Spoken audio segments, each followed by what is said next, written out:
Эрхэм үзэгч та бүхэнд өдрийн мэнд төргий. Их сурвалж ярилцлагын маань ээлжид дугаар эхэлж байна. Миний зочин Судлаач Н.Соёлгэрэл ирсэн байна. За танд өдрийн мэнд төргий.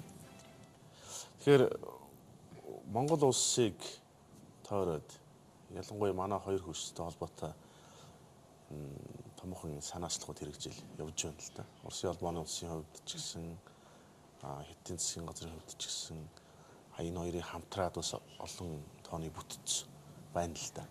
Ялангуяа Шанхай хамтын ажиллагааны байгууллага. За нэр нь Шанхай нэртэй болохоос өмнө нь бүс нутгийн л хамтын ажиллагааг өрнөлт зорилготой юм шиг. Монгол улс 2004 онд анхны ажиглагчийн статустай болсон улс гэж байна. Одоо 13 жил болчлоо. Ер нь энэ байгууллагын удирдлагуудын хүрээнд Монгол улсыг гишүүнээр эсвүүлэх сонирхолтой байдаг л гэж ярьсан л та. Монгол улсын хувьд яагаад ажиглагчийн статус хадгалаад байна өнөө хүртэл? За тийм Шанхайтай ажиллагааны байгууллага өстэй нэр нь бол Шанхай нэртэй. Энэ бол Хятадын нэршилтэй олон улс дахь бараг цорын ганц юм нэлээд томоохон хэмжээний бүс нутгийн интеграц. Монгол улс бол хамгийн анхны ажиглагч гишүүнээр 2004 онд хэлсэн. Тэгээ Орос Хятад гэсэн хоёр том манай хөрш байна. Тэгээ Төв Азийн 4 ста улс байна. Байсан анх ингээд 6 Шанхай 5 байснаа. Сүүлд 2 Шанхай хамтын ажиллагааны байгууллага болж өргөжсөн. Харин өнгөрсөн жил бол бас бүс нутгийн 2 том улсаар бол игнийгээ тэлж Энэтхэг Пакистан гишүүн орчлоо. Энэтхэг Пакистан бол манайхтай адилхан ажиглагч статустай байсан. Манай дараа ажиглагчаар элсэн. За ийм интеграц байгаа. Тэгэхээр энэ бол заашгүй бүс нутгийн бас тийм том бүтцэлтэй интеграц. Монгол улсын сонирхол анх Шанхай хамтын ажиллагааны байгууллага тэгвэл анх яаж үүссэн бэ? Яаж бий болсон гэхээр ерөнхийдөө 90-ад оны дараа зөвлөлт задарсны дараа энэ бүс нутагт Стан Төв Азийн улсуудын аюулгүй байдлын ялангуяа хил орчмын аюулгүй байдлын асуудал нэлээд хөндөгдөх болсон. За нэгдүгээрт үүнд бол анхаарлаа хандуулъя. Бас бүс нутагт энэ тогтвортой байдлыг бэхжүүлээ гэсэн нэг тийм том зорилт байсан. Тэгээд энэ зорилтоо бол бас тодорхой хэмжээнд бол энэ олон жилийн хугацаанд бол Шанхай хамтын ажиллагааны байгууллага бол гүйцэтгэж ийн гэж шинжээч нар хардаг.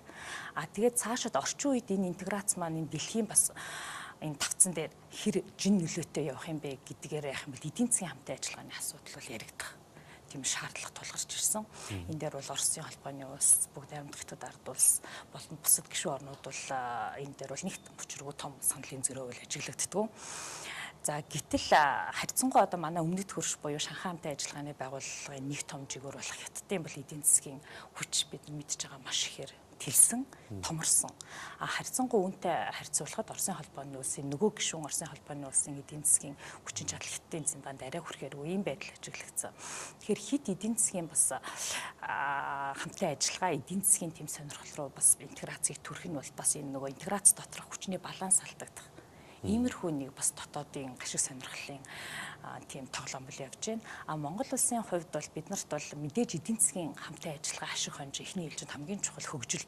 Яагаад гэвэл бид нар хоёр хөрш болон Шанхай хамтын ажиллагааны байгууллагаар аваад үзэх юм бол бусад гишүүдийн ямар ч асуудалгүй хөлийн маргаан байхгүй, альва зөрчил үндэсний зөрчил асуудалгүй. Тэгэхээр бид нар энэ интеграцаас хамгийн их бидний хүлээх асуудал бол эдийн засгийн хамтын ажиллагаа болон эдийн засгийн тэр хоёр олон талт хамтын ажиллагаанаас хүлээх ашиг байгаа. За гэтэл Шанхай хамтын ажиллагааны байгууллага үдийн 10 хэдэн жилийн хугацаанд хэр эдийн засгийн тийм бодиттой том төслүүдэд яг энэ интеграцийн одоо нэрийн дор юм уу брэнд болоод ингээ хөгжиж ийн гэвэл бас хараахан судлаачийн зүгээс үзэхэд бол учир дутагдaltaй харагдаж байгаа. Яг бодиттой эдийн засгийн төслүүд харагдахгүй байна. Зөвхөн хоёр талын төслүүд 2 болон 3 талын төслүүд бол явж байна л да. Одоо жишээлбэл Казахстан Хятадын хооронд төмөр замын хий дамжуулах хоолой, газрын төс нийлүүлэх хоолой, төмөр замын мафт тээврийн за тэгэл Тажикстан Хятадын хооронд Кыргызстан Хятадын энэ бол тэртээ тэргүй Шанхай хамтын ажиллагааны байгууллага байсан байгаагүй Хятад Казахстаны хооронд ч юм уу Хятад Тажикстаны хооронд тийм хэрэгжил байсан, явагдал байсан ийм харилцаа ингээ болоод ирж байгаа. Тэгэхээр бол яг бодиттой бид нар одоо Шанхай хамтын ажиллагааны байгууллагт өдөө болтол ажиллагч гишүүн байгаад үнэхээр ийм мэдний юу алдагдaltaулсан гэсэн юм бол бас одоо яг тоогоор ингээ гаргаж тавиад нэг аргумент дэвшүүлэхэд бол алга байна л та. Тэгэхээр бас энэ бол нэг хамгийн том бидний өдөө болтол ажиллагч ажиглагч гэдэг статусын хувьд ер нь оролцоо нь юу? Шанхай хамтын ажиллагааны байгууллагын бас ажиглагч бас тийм бол бас бага статус биш. Ажиглаж гин гэдэг чинь яг ажлаа харж гин. Нөгөө дээгүүр бол Шанхай яг бүтцийн олон талт бүх уулзалт бүтцүүдэд бол оролцоод явж байгаа.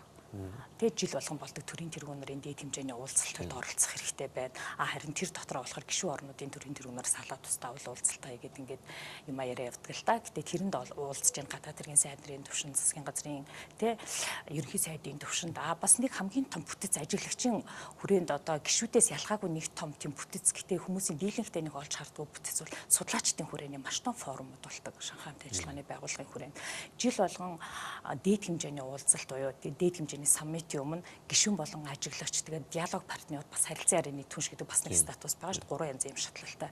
Энэ бүх улсуудын судлаач нарын оролцсон тийм форум болдог, эдийн засгийн чиглэлд болдог бүх улс төрийн салбарт. Энэ форум дээр ерөнхийдөө тэр тухайн одоо сарын дараа ч юм уу 2 сарын дараа болох дээд хэмжээний уулзалтаар Шанхай хамт ажиллагааны байгууллага ямар асуудлыг хөндөх үү гэдэг ерөнхийдөө бас тийм арга дүр зураг гаргаа явдаг. Энэ бол бас энэ байгууллагын удирдлагын төвшөнд шийдвэр гаргаж байгаа үйл явц нь таны судлаачуд ямар ах вэ? Жишээ нь Шанхай хамт ажиллагааны байгууллага гишүүнчлэг үрээгээд хэлж байгаа ч гэсэн Орос, Хятад хоёр илүү хүчтэй дуу хоолой сонсогдно гэж яриад байна. Тэгэхээр Монгол улс эсчих юм бол яг эрх тэгш яг гишүүн гэдэг бүрэн гишүүн гэдэг утгаараа дуу хоолой нь сонсогдох уу гэдэг дээрээс. Энэ бол бас боломжтой. Яагаад гэвэл энэ консенсус буюу зөвшөлтслийн үндсэн дээр шийдвэр гаргаж байгаа. Энэ байгууллага маань. Тэгэхээр яг үхээр бүх гишүүн зөвшөөрч ижил шийдвэр гарна. Тэгэхээр бол бас бид нар бас хоёр хөрштөйгөө адилхан өөрсдийнхөө дуу хоолойг илэрхийлээд иймдээч өнөөдөр бол яг шийдвэр гаргах төвшин дээр Шанхай хамт ажиллагааны байгууллагын хүрээнд шийдвүүдээр очиод гацсан тийм томоохон геополитик юм ямар нэгэн тийм том бүс нутгийн эрх ашигт нийц тийм асуудал бол гараагүй байгаа. Одоо бол бүр өөр болсон. Яагаад гэвэл бас энтэг өөрөө яаж маш эдийн засаг нь том болж байгаа юм өсөн өндөж байгаа том эдийн засаг байна. Пакистан бас байна тутахааргүй. Тэгэхээр энэ улсууд ороод ирэхээр шийдвэр гаргах механизм өшөө илүү жоохон илүү нөгөө таны нөгөө бас нөгөө хардаж асуусан шиг жоохон нөгөө ардчилсан тийм зарчим руугаа илүү их явах болов уу гэж бас найдаж байна. Гэхдээ бас нэг сөрөг анхаарах асуудал яг одоо бидний хувьд магадгүй цаашдаа хэрвээ бид нар гишүүн болвол гэдээ бас дахиад хоёр талаас нь бас ийм санал тавиад ингээ яхад нэг бодох асуудал гэх юм бол хэр одоо зөрчилдөхгүй дотроо нөгөө энэ Шанхай хамт ажиллагааны байгууллагын гишүүн улсууд маань одоо энэ энтгэх Пакистан 6 сард илсээд энэ бол сүүлийн 2 жил явсан маш удаан хугацааны процесс л доо. Яг энэ үе дээр барууны хэллүүдэд бичижсэн юм аа. Энтхийг бол ерөнхийдөө Орос дэмжиж оруулчлаа. Пакистаны Хятад гэдэг. Яг л Пакистанд бас том төсөл хэрэгжүүлээд эхэлчихсэн. Ингэж ярьжсэн шүү дээ. Энэ ирээдүйд яаж нөлөөлөх вэ шийдвэр? Тэгэлгүй яг нэг бүс нэг замын хүрээнд тэгээд нөгөө Азийн дэд бүтэц хөрөнгө оруулалтын банкны хамгийн анхны төсөлтэй хэрэгжиж байгаа төсөлөхэд дандаа Пакистан руу чиглэсэн ийм том төслүүд байна л да. Тэгэхээр яг уу геополитикийн хувьд ерөнхийдөө бол энтгэх бол Оростой бол удаан жилийн бол сайн харилцаатай. Хятад энтгэх хоёрын харилцаа харин сүүлийн жилүүдэд эдийн засгийнхаа зайлшгүй нэгтрэлийг дагаад бол харьцангуй одоо бас эерэг хандлагууд ажиглагдаж байна. Тэгээ мэдээж энтгэх Пакистан хоёр маань ямар асуудалтай байлээ те бүс нутгийн хооронд ийм асуудлаас үүдээд яг таны асуусан асуулт бол байж болж байна. Яг энийг нотлох мэднийг асуудал 6 сард энэ хоёрыг гишүүн болсны дараа болсон нөгөө юуны Бутаны асуудал байгаа шүү дээ. Тэ Бутаны асуудлаас болоод энтгэх Хятад хоёрын зунжин бас жоохон хилийн асуудлаас болоод асуудалтай байлаа. Тэгэхээр энийг бас судлаачийн хувьд бид нар харж л байлаа л да. Яг одоо хоёулаа Шахабыг гишүүн болчиход идэг. Одоо дотор Шахабын гишүүд маань яаж асуудлаа шийдэх нь яг бодит нэг асуудал тулгараад ирсэн шүү дээ. Гэх мэтчлээ юм. Бүгд хэлхээс гадна сорилтны мэдж байна. За дараагийн асуулт маань юу гэхээр Оросын холбооны ус бол ер нь нутаг дэвсгэрийн баруун талд их олон таагүй зүйл байна л да. Сорилт. Европын холбоо дотороо салбарууд хориг тавьж байна. Украин НАТОд эсмэгээд яваад идэг Донбасст бас зэвсэгт мөргөлдөө болж байна. Тэр Оросын ер нь гадаад бодлого ертөнцийн зүгээр зүүн тал руугаа, өөрөөр Евраз тал руугаа чиглэж эхэлсэн гэж олон улсын зарим хэвлэлүүд бичээд байна л да. Оросууд яагаад ийшээ чиглэх болов юм? Тий, энэ бол 14 оны Украины хямрал, Кримийн хямралаас хойш үйл явдлаас хойш л одоо энэ болж илүү их хүчтэй өрнөж байгаа процесс. Харин тэрнээс өмнө л угаасаа бол бас байсан асуудал. Ягаад гэвэл Орос үл өөргөө бид нар Евразийн гүрэн гэж тодорхойлдог. Тэгэхээр энд бол бодлого байсан. Харин илүү идэвхжсэн нь бол 14 оны Кримийн асуудлаас хойш гэж бид нар бол асуудлыг авч үзэн. Мэдээж нэг талаас эдийн засгийн аюу нягт харилцаатай байсан өрнөдтэй харилцаа сулраад хоргийн улмаас ингэхээр өөр гарц хайсан. Энэ бол зайлшгүй бол өнөөдөр өсөн өндөж байгаа эдийн засагтай зүүн Азийн том хэрэглэгч улсууд том эдийн засгууд байна. Ийшээ бол Орос бол маш том амбицтайгаар бол орж ирсэн. Тэгээд энэ бодлого бол яг идэвхжсэн 14 он болохоос өмнө нь юугаараа байсан бэ гэвэл жишээлбэл Орос бол алс дорндороо холбогдож байгаа. Алс дорнд юм бүс нутгаар юм бүс нутагтай холбогдож байгаа. Гэтэл энд болохоор хүн амсын эрх суурьсан эдийн засгийн хөгжил иймэрхүү жоохон Оросын хувьд бол их тийм дутагдaltaй талууд байсан. Гэхдээ нөгөө хүн амаа тархан суршуулах Оросын маш тийм зөв бодлого бол явагдчихсэн ийшээ. Одоо төвийн Москва орчмын хавьяас төв орчим баруун нэгтршилтэй улсуудаас ийшээ гэр бүлээрээ ирж суурших юм бол одоо тодорхой хэмжээний хөнгөлт үзүүлдэг иймэрхүү төрлийн бодлогод бол явж исэн. Нэлээд хэдэн жил бол явж исэн. Тэгэхээр бас суурь нь байсан. Ийшээ бодлого чиглэх Оросын холбооны улс Кремльд бол суурь байсан байгаа. За тэгээд эдийн засгийн бол одоо ийшээгээ том түүхийн эдийн тунц зах зээл гэж Оросын холбооны улс харж байна тий. Нөгөө өрөндийн нэг сул талаа нөгөө тал руугаа давуу тал болж шалгах иймэрхүү тэгээд хятад тэ Оросын холбооны улс хятад хоёрын харилцаа бол сайн байна. Эдийн засгийн хувьд бол сайн харилцаж байна. Тэгэхээр энд бол бас дэмжлэг байна. Тэгээ бас ийшээгээ одоо зарим нэг улстай байгаа газар нутгийн маргааны асуудлаа эдийн засгийн нэгт хамтын ажиллагаагаар хойш тавьж нэг хэсэгтээ зөөлөж явах гэсэн юм олон талын геополитикийн бас сонирхол Оросын холбооны улсад бол байна. За Владивостокд хөрөнгө оруулалтын чуулга улслуулж 3 дахь удаа болоод энэ жилийнх нэг бараг 44 орчим тэрбум долларын гэрээ хэлцэл байгуулсан гэж ирж байна шүү дээ. Тэгэхээр энд Оросын ягаад тамир чилж чинь хэвлүүлэлтэнд бичиж байна. Барууны хэвлэлч очиж шүү дээ. Шанхай хамтын ажиллагааны байгууллага БРИКС гэдэг бүлэг байна. Байнга л төрийн дээд айлчлууд болж байна. Энэ судлаачийн хувьд Монгол улсад ямар нөлөө үзүүлэх вэ? Манай хоёр хөрш түүхэндээ уугийн ойр дотны харилцаатай байх нь. Сайн талтай юу, муу талтай юу? Эсвэл энэ харилцаанаас бид юуг ашиглаж болох уу гэх мэт. За яг түүхч нар энэ дээр бас нэг өөр хариулт өгөх бах. Ягаад гэвэл яг энэ хоёр орны гурван улсын хоёр орны харилцааг олон зуун жилээр ингээд яг хандлагыг аваад үзээ судалсан тохиолдол бас өөр юм хэлтгэлтэй. А би зүгээр яг өөрийнхөө үднээс юу гэж дүгнэж байна гэхээр энэ бол бидний эдийн засгийн хувьд бол бас энэ бол боломж том боломж гэж харж байна. Эргээр харж байна. Ягаад гэвэл одоо энэ гурван улсын эдийн засгийн коридороор бид нар аваад үзэхэд өнөөдөр урд нь бид нар ингэж ярьж чадаагүй юугаа тохироод эдийн засгийн коридорын асуудал ямар ч байсан санаачлаг гараа 30 гаруй төслийг үнэ хүрээнд хэрэгжүүлэхээр те ингээ ярьсан байгаа нь манай эдийн засгийн хөгжлийн түлхээсэнд бол энэ бол зайлшгүй нэмэртэй. А нөгөө талаас яг уу гэхээр энэ хоёр улс маань эдийн засгийн хувьд бол хоёулаа одоо за ялангуяа хятад өнөөдөр дэлхийн хэтг том эдийн засаг байгаа үлээ дэлхийн эдийн засагт эзэлж байгаа хувь нь 17 орчим 18 бараг орчим хувь байна шүү дээ. А яг үүнтэй харьцуулахад бол Орос бол сул байна 3 орчим. Дэлхийн эдийн засгийн дөнгөж нэг 3 орчим хувьд бол эзэлж гин гэж үзэж байгаа жишээтэй. Тэгэхээр энэ эдийн засгууд руу бид нар хүссэн хүсээгүй л ямар нэгэн байдлаар наалж ингэж хөгжих юм л бол бидний өстө нөгөө заяагдмал тийм юу байна шүү дээ. Тэгэхээр хоёр хөршийн энэ өнөөдрийн сайн харилцаатай байгаа энэ асуудал дээр бас бид нар дундуур нь бас өөрсдөө ухаалаг тийм байгаад тогтвортой бодлогоо хэрэгжүүлээд ингэж явж чадах юм бол эдийн засгийн хувьд бол бид нарт бол ашигтай л гэж ингэж харж байна. За сонирхолтой сэдвээр ярьцлаа гэсэн танд баярлалаа. Таны судалгааны ажилд амжилтсая. Баярлалаа. Их сурвалж ярилцлагын маань ээлж дугаар өндөрлөө. Ирэх бям гарагт иргэн уулзъя. Бас оролцуулсан. Энэ дөр яг мэдээж зөвмийн зэвсэг өмөр солонгосын асуудлаас гадна ер нь энд сууж байгаа энэ улсууд энэ бүс нутг руу анхаарал хандуулах зүйтэй л гэсэн юм ярьж штеп. Тэгэхээр яг энэ чиг. За энд бас нэг зүйлийг ярихад Оросын холбооны улсын төрийн дуум өмөр солонгосын яг л зөвлөлтийн үеэс шилжиж ирсэн өрийг хүчингүй болгосон. Энэ бол дийлийг хийнэ бах. Одоо ер нь цөөхөн мөнгө үлдсэн гэж дулцсан. Тэр нь 14 онд 10 орчим тэрбум долларын өрийг хүчингүй болгосон гэж. Тэгэхээр тэр үед 3 жилийн өмнө гаргаж ирсэн шийдвэр нь юу гэхээр өмөр солонгосоор дамжуулаад байгалийн дамжуул хоолой барьяа л гэсэн юм яригдчихсэн байна. Одоо бол энэ бас нөхцөлөд нийлээд энэ төвхтэй байна. Ер нь Оросын хувьд өмөр солонгосын талаас ямар байр суурь баримталж байна? Орос хятад хоёрын одоо өмөр солонгос дээр баримталж байгаа бодлого бол хуучнаас бол арай өөрчлөгдсөн. Тэг хуучин бас арай жоохон дулаан тийм бодлого байсан бол харьцангуй зөөлөн бодлого байсан бол одоо бас хит ийм бас өөрөө Пхеньян өөрөө ийм экстремли арга хэмжээнүүд аваад ах юм бол бас энэний эсрэг олон улсын эрх зүйг ярина те олон улсын хэм хэмжээг зөрчиж байгаа асуудлыг ярина гэсэн утгаар нь олон улсын бусад хамтын нийгэмлэг нүбийн гишүүдтэй нийлж хориг тавих ийм асуудал дээр явж байна. Тэгэхээр Оросын холбооны улсын хувьд мэдээж энд бол том хэмжээний тесрэлтийг хүсэхгүй докторгүй байдлыг л хүсэхгүй солонгосын хойг газар нутагтай хил залгаа. Тийм болохоор харин гэхдээ мэдээж бас энэ өнөөдрийн Пхеньяны явуулж байгаа энэ олон улсын эрх зүйн дүрм журмыг дүрмийн бус тоглолтууд явуулаад байгааг бас нөгөө талаар хүлээн зөвшөөрөхгүй. Тэгэхээр аль болох дунд нь бас жоохон харьцангуй бас магадгүй нөгөө нэг хоёр талд гарчаад байгаа хоёр хүчнийг тэнцвэржүүлэх ийм үүрэг цаашдаа Оросын холбооны улсад бол харагдаж байна гэж үзэж байна. Яг Монгол Солонгосын асуудал. Тийм Солонгосын асуудал. Уг нь бол зөвлөлтийн үеэс шилжиж ирсэн өрийг тэглээд байгалийн хэд дамжуул хоолой барьчих юм бол Оросын өвдөр зах зээл өмнө Солонгос руу цаашаад Япон ч юм уу зүүн Аз ч юм уу нэгдэх гээл юм л тийм.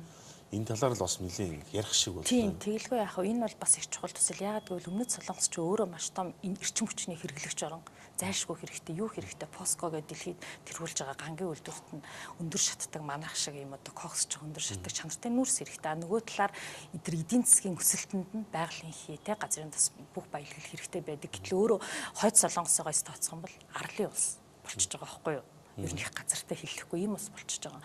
Тэгэхээр яагаад миний нөгөө өмнө хэлсэн өмнөх ерөнхийлөгчийн тэр Евразийн санаачлага бүтлгүүцсэн бэ гэхээр Пхеньянтай өнөөдөр Сөүл яриа хэлцээгээ эдийн засгийн төвшөнд хийж зөөлөж ингэж чадахгүй бол энэ асуудал бол явахгүй гэдэг нь бол харагдаж байна. Тиймдээ ч өнөөдөр бас зарим тохиолдолд бол өрөндийн холбоотнуудынхаа эсрэг бас маш тийм зөрөгтэй байр суурийг Сөүл бариад юу тусламж үзүүлэх яг бол Орос бол өөрийн тэгэлжлээ.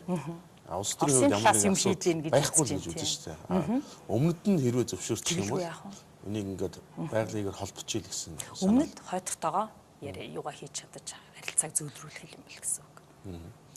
Тэгэхээр Монголын улс төрт яригдсан нийгмийн сүлжээ ард иргэдийн үж ярьсан асуудал л дээ. Таач гадарлаж байгаа юу асах гэж байгаа. Монголын нөрсийг хайгуур яваад Өмнө Солонгос Японы зах зээлд нийлүүлэх боломжтой гэж Монгол улсын ерөнхийлөгч Алтмаагийн батлага ер нь ийм байр суурьтай байгаа. Лади Востоку ирж ер нь энэ асуудлаас хооронд хэлц уулзсан гэж яриад байна. Энийг бол зөв нийгмийн сүлжээнд явсан за өмнө нь бас тодорхой туршилтын ч юм уу тээвэрлэлтэйгээд үзсэн компаниуд байна л да. Тэгэж хоёр талын асуудал хоёр талаас хандах хэрэгтэй байна. Энэ бол хэтэрхий хол шууд өмнөдийн зах зээл рүү шууд дийлүүлэхээс хол учраас ашиггүй юм а гэсэн эдийн засгийн тооцоогоор хандаад. Нөгөө хэсэг нь болохоор за би ялангуяа бас Оросын хүмүүстэй бас уулзаж ярьсан дээрс энэ дээр болохоор энэ бол улс төрийн тохиролцоо байж болох юм а гэж яриад байна шүү дээ. Яг тэгвэл Путин ерөнхийдөө хөнгөлөлтөө үнээр тээвэрлэж болноо л гэсэн юм ярьж байна гэж үздэг. Тэгэхээр та энэ асуудлаар юу ярьсан?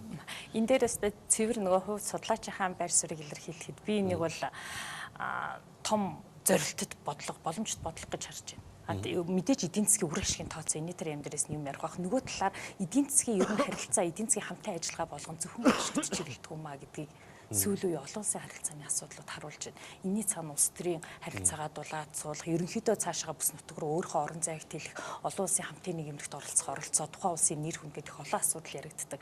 Тэгэхээр бид нар өнөөдөр шүүмжлээд олон жил боллоо шүү дээ. Өмнөд хөршөөс нэг хөршөөс хитрхи хараат байна. Бүх түүхийн эдээ урагшаа 100% гаргаж байна. Гэтэл энэ нь болохоор эргээгээд нөгөө үнэн дээрээ бид нар ашиггүй үнээр нийл энэ асуудлаа бид нар тэгэл гарцаал хайж байгаа л нэг чиглэл шүү дээ. Ягаад гэвэл түрүүн хэлснээр зүүн Аз, зүүн хойд Азийн орнууд бол маш том эдийн засаг нүүрсний манай коксч нүүрсний хэрэглэгч билээхэн байцгааж шүү дээ. Тэгэхээр ийшээгаа бид нар ядаж транзит явар. Энэ чинь ганц нүүрс эрдэс баялагын тухайд яригдахгүй. Цаашдаа бол энд бол айгүй олон талын бараа бүтээгдэхүүн нийлүүлэх. Өнөөдөр бид нар Японтой чөлөөт худалдааны зарчмаар худалдаа их тийм гэрээ хилцээр зурсан. Одоо Өмнөд Солонгостой зурхаар яригдчихэв. Гэх мэтчлэн ийм нөхцлүүдэд бид нар өөрсдөө тавьж байгаа нөхцөлд манай бас нэг том амбиц хаашаага бид нар гарцтай болчих. Хоёр хөршийнхөө дунд өнөөдөр түүжигдээд үлдэх гэвэл бол бид нар жоохон нөгөө салбагнаад байж гэдэг чинь жоохон итгэвтэй ингээ гадаад бодлого дээр эдийн засгийн тал руугаа ч гэсэн ингээ байж байгаа. Тэгэхээр энэ одоо нүүрс зөөж гарах тухай асуудал дээр мэдээж эдийн засгийн тооцоо ярих ёстой. Бизнесийн компаниуд төвцөлч ярих л ёстой байна. Нөгөө талаараа бас улс төрийн тохиролцоо гэж болох юм а гэдгийг тэр үнцгийг бас дутуу хараад байгаа юм гэж яриад л дээ тийм үү. Тэгэхээр хоёр улсын ерөнхийлөгчийн төвшин, засгийн газрын төвшөнд ч юм уу яриад хөнгөлөлтөд тээвэрлж яагаад болохгүй гэж Орос төмөр зам байна гэдэг утгаар бас яригдчих гэж бодлоо. Тийм. Тэгээд манайх энэ хоёр хөршийнхөө бас харилцаа ийм сайн байгаа дээр энэ хоёр ч бас сайн ярилцаж чадах юм бас нэг тээврийн коридор гадагшаага нэгээд яагаад болохгүй гэж. Тэгэхээр манай улс бол хоёр хөрштэй. Заягдмал газар нутаг дээр л байгаа учраас. Тэгэхээр Орос Хятадын энэ түүхэн харилцаа маань одоо ер нь өмнө түүхэн цаг хугацаанд байгаагүй их ойр дотно болж байна гэж Орос хятадын өөрсдийн төр засгийн